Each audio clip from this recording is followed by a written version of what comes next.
मैं चाहती हूँ मेरे डायरेक्टर सर, प्रिंसिपल एवं मेरे सभी गुरुजनों, मेरे भाइयों बहनों को मुझे इस मंच पर दो पंक्तियाँ बोलने का अवसर मिला है। मैं कहना चाहती हूँ, मैं अपनी जान के दुश्मन को अपनी जान कहते हैं, हम अपनी जान के दुश्मन को अपनी जान कहते हैं। मोहब्बत की इसी मिट्टी को हिंदुस्तान कहते हैं, मोहब्बत की इसी मिट्टी को हिंदुस्तान कहते हैं। जो दुनिया में दिखाई दे उसे कहते हैं खामोशी, जो दुनिया में दिखाई दे उसे कहते हैं खामोशी, जो आंखों में दिखाई दे उसे कहते हैं तूफान।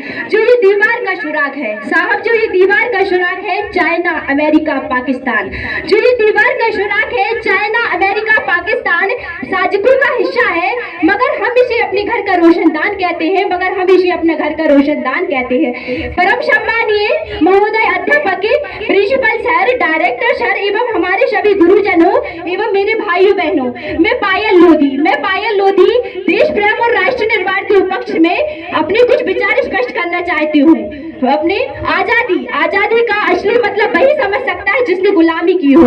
आजादी का असली मतलब वही समझ सकता है जिसने गुलामी की हो। हम सौभाग्यशाली हैं कि हमने स्वतंत्र भारत में जन्म लिया है।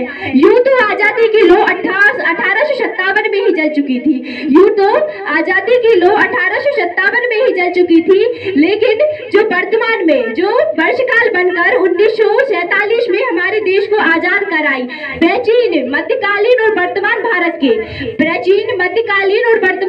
के कुछ उदाहरणों से मैं स्पष्ट करना चाहती हूँ। जब हम फिरंगियों के फेरे में फंस गए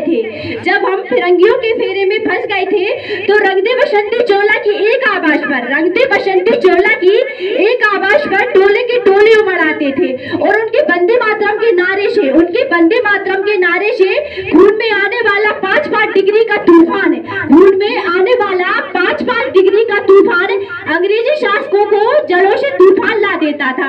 लोग मर जाते थे, मिट जाते थे और फांसी पर चढ़ जाते थे।